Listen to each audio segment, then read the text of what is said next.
പശു വളർത്തലിൽ ബാഹ്യപരാധങ്ങളെ നിയന്ത്രിക്കൽ.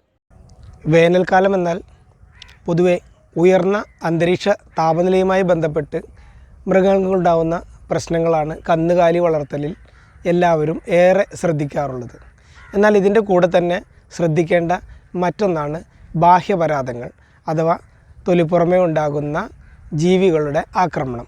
പൊതുവെ ചെള്ള്, വട്ടൻ, പട്ടുണ്ണി എന്നിങ്ങനെ വിവിധ സ്ഥലങ്ങളിൽ വിവിധ പേരുകളിൽ അറിയപ്പെടുന്ന ധാരാളം ബാഹ്യപരാധങ്ങൾ, പേനുകൾ ഉൾപ്പെടെയുള്ള ബാഹ്യപരാധങ്ങൾ കന്നുകാലികളെ ആക്രമിച്ച് കാണാറുണ്ട്. പൊതുവെ ഇവയുടെ ബുദ്ധിമുട്ട് സാധാരണഗതിയിൽ വേനൽക്കാലത്ത് കുറച്ചുകൂടെ കൂടുതലായിട്ട് കാണാറുണ്ട്.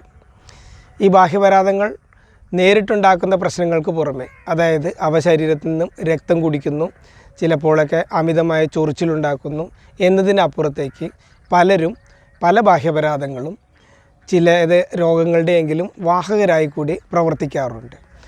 അങ്ങനെ ഇത്തരം രോഗങ്ങൾ മറ്റു കൂടുതൽ പ്രശ്നങ്ങൾ, രക്തത്തിനെയും മറ്റും ബാധിച്ച് കൂടുതൽ പ്രശ്നങ്ങളിലേക്ക് പോകുമ്പോഴാണ് മാത്രമാണ് നമ്മൾ പലരും ഇത് ശ്രദ്ധിക്കാറുള്ളത്.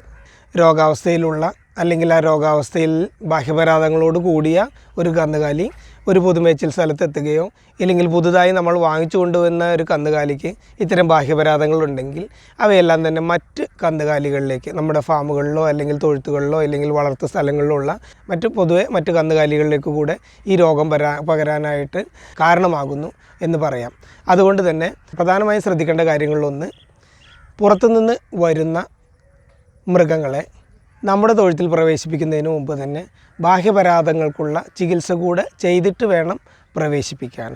രണ്ടാമത്, ബാഹ്യപരാധങ്ങൾക്കുള്ള ചികിത്സ ചെയ്യുമ്പോൾ നമ്മൾ സ്വീകരിക്കുന്ന ഒരു രീതി എന്ന് പറയുന്നത് മരുന്നുകൾ, ഇവയെ കൊല്ലുന്നതിനുള്ള മരുന്നുകൾ ശരീരത്തിൽ പുരട്ടി അല്പസമയം നിർത്തി തുടർന്ന് കുളിപ്പിച്ച് കളയുകയോ ഇല്ലെങ്കിൽ ഇവ തനിയെ ചത്തുപോകാനുള്ള മരുന്നുകൾ ശരീരത്തിൻ്റെ ചില പ്രത്യേക ഭാഗങ്ങളിൽ, പുറത്തെ നടുംപുറത്തുള്ള വരയ്ക്കുന്ന മരുന്നുകളായിട്ടോ ഇല്ലെങ്കിൽ ശരീരത്തിൻ്റെ ചില ഭാഗങ്ങൾ മാത്രം ഉറ്റിച്ചു കൊടുക്കുന്ന തുള്ളിമരുന്നുകളായിട്ടോ ഒക്കെ ലഭ്യമാണ്.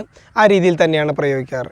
എന്നാൽ നമ്മൾ വിട്ടുപോകുന്ന ഒരു കാര്യം, ഇത്തരത്തിൽ മരുന്നുകൾ ചെയ്യുന്നതിനോടൊപ്പം തന്നെ നമ്മളുടെ മൃഗങ്ങൾ സ്ഥിരമായി കിടക്കുന്ന തൊഴുത്തിലും അല്ലെങ്കിൽ എവിടെയാണോ കെട്ടുന്നത് ആ സ്ഥലങ്ങളിലും കൂടെ ഇവയെ കൊല്ലാനുള്ള മരുന്നുകൾ പ്രയോഗിക്കേണ്ടതാണ്.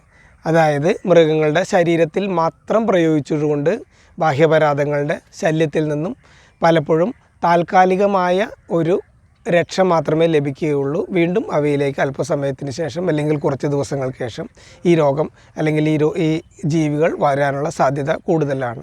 അപ്പോൾ പരിസരം കൂടെ വൃത്തിയാക്കുന്ന രീതിയിലുള്ള ഒരു ബാഹ്യപരാധ നിയന്ത്രണം കൊണ്ട് മാത്രമേ പൂർണ്ണ തോതിലുള്ള ഒരു വിമുക്തി ഇതിൽ നിന്ന് നമുക്ക് നേടാൻ സാധിക്കും.